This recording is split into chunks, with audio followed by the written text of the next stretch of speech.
News World Headquarters in New York. This is World News Tonight. Good evening, everyone. Thanks so much for joining us on this Sunday. We begin tonight with a massive storm system sweeping across much of the East. At least 9 people killed. More than 100 million Americans are under alerts for cold and snow. 8 people were killed after historic flooding in Kentucky, including a mother and her 7-year-old child. The governor is calling it one of the most serious weather events in a decade. This drone video captured the devastation. Entire communities submerged underwater. President Trump has already approved an emergency disaster declaration. Severe storms ripped through central Alabama, leaving a trail of destruction, at least 1 confirmed tornado.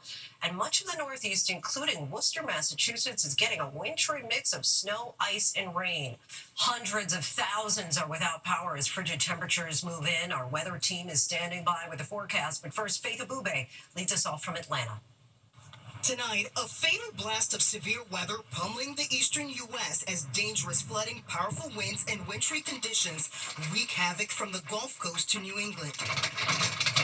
At least 8 people killed in Kentucky, including a child, after more than 6 inches of rain battered parts of the state, prompting more than 1,000 water rescues. Over the weekend, nearly the entire state under flood warnings. Look at the number of people we've already lost and the damage. This is one of the most serious weather events we've dealt with in at least a decade. Oh, this is never going to get big. This road in Pikeville, Kentucky, badly damaged. Nearby, an SUV washed off the road into a ditch. That torrential rain turning to heavy snow in parts of the state. Officials urging residents to avoid the hazardous conditions. Right now, we need everybody home and not on the roads. As we're in our search and rescue phase, we need our vehicles out on the road, and it's dangerous for you to be out on the road. How big was the tree? It was about 100 foot. It was a tall tree. Meanwhile, in Florence, Mississippi, Jimmy Armour showing us the damage inside his grandparents' home after high winds crashed a large pine tree through the roof. We were all sitting here in the living room. The rain started, and it almost sounded like a freight train coming through. Tonight, the system now sweeping east, flooding, threatening these buildings in Hurley, Virginia. Crews and residents outside of Boston digging out up to 6 inches of snow accumulating in parts of the state. And Lindsay, parts of Kentucky bracing for a second gut punch. Another foot of snow possible by Thursday on top of the flooding emergency. Meantime, here in Georgia, tens of thousands still in the dark. A man killed here overnight after powerful winds toppled a tree onto the house behind me. Lindsay. All right, Faith, thank you. That severe weather is also causing headaches for those flying over the President's Day holiday weekend. Let's bring in ABC's Perry Russell reporting from Reagan National Airport in Washington, D.C. tonight. Perry, how much of a disruption are these storms causing for air travel?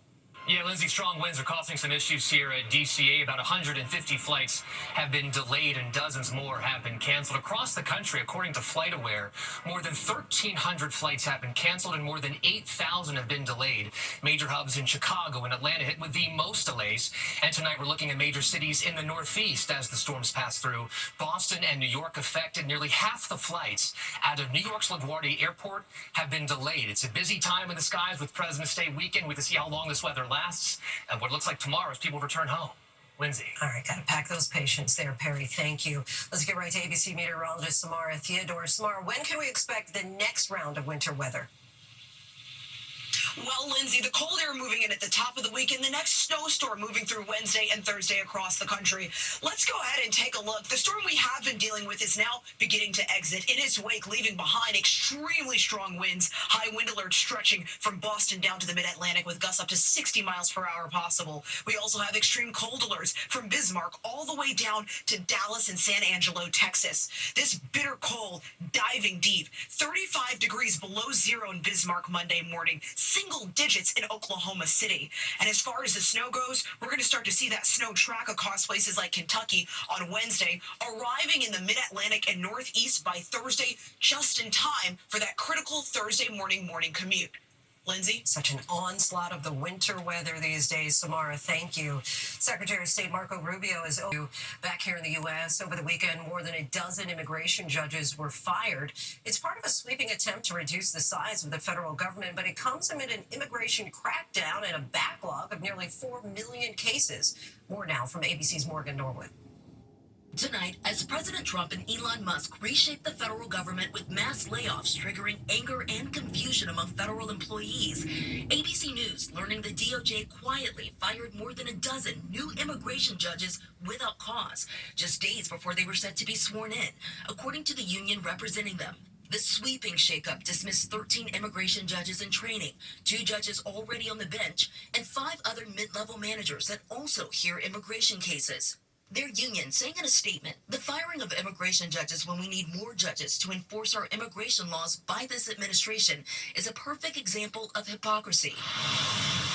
The move comes amid a massive backlog of 3.7 million cases and in the middle of an immigration crackdown coast to coast. For 7 days, ABC News was on the front lines, from community groups patrolling the streets for signs of ICE in LA, to D.C., where immigration lawyers are working around the clock, and San Diego, where the Coast Guard is ramping up helicopter patrols. ICE says it arrested more than 8,200 people between January 22nd and January 31st, but ICE has stopped releasing updated numbers, and a fraction of those detained were released back into the U.S. because of a lack of resources. Just days ago, Trump's border czar expressing frustration with the number of ICE arrests. We got to increase the targeting production.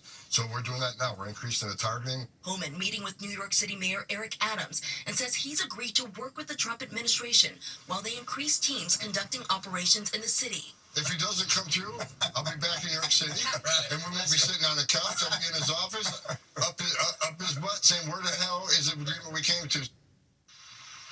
And Lindsay, back to those fired judges, there's growing concern tonight that this move will only deepen the delays within the immigration system. Now, for perspective, each of those judges processing anywhere between 500 to 700 cases per year. Lindsay? Morgan, thank you.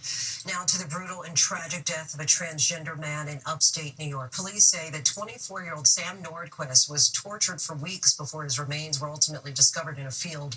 Nordquist had been reported missing by his family. 5 people are now charged with his murder. Here's ABC's Ike Ajachi. Tonight, 5 people have been arrested and charged in connection with the disappearance and brutal murder of a 24-year-old transgender man from Minnesota, a crime police are calling beyond depraved. This is one of the most horrific crimes I have ever investigated. Police say Sam Nordquist arrived in the Finger Lakes region of New York State in September, staying at a motel with 38-year-old Precious Arzuaga and others. On February 9th, New York State Police launching a missing persons investigation for Nordquist following a welfare check request from family. On February 13th, police executing a search warrant at Arzuaga's motel room, later finding human remains believed to be those of Nordquist 15 miles away in a field in Yates County. Investigators finding evidence suggesting Nordquist was tortured and sexually assaulted for months.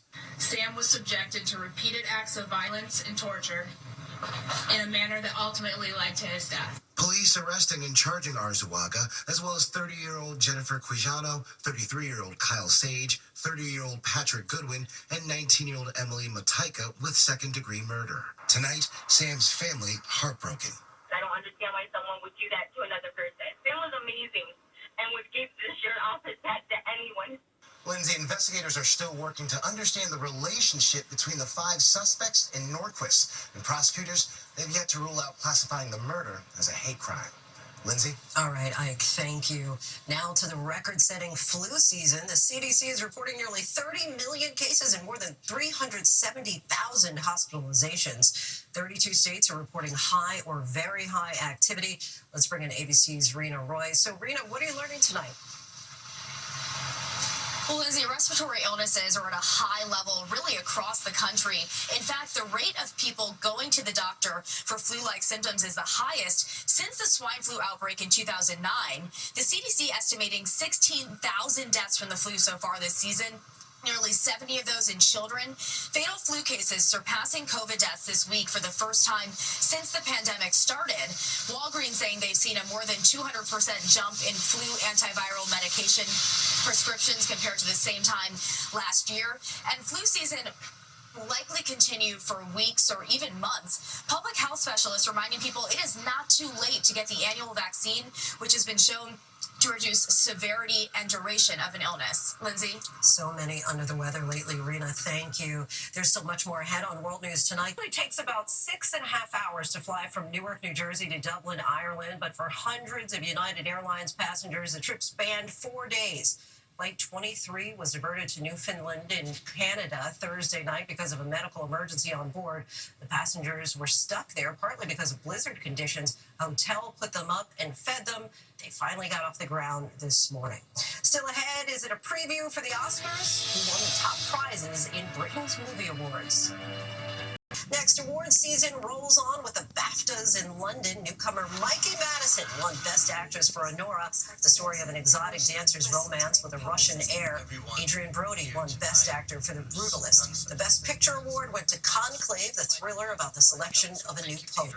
They're all nominated for the Oscars, and you can watch the 97th Academy Awards Sunday, March 2nd, right here on ABC.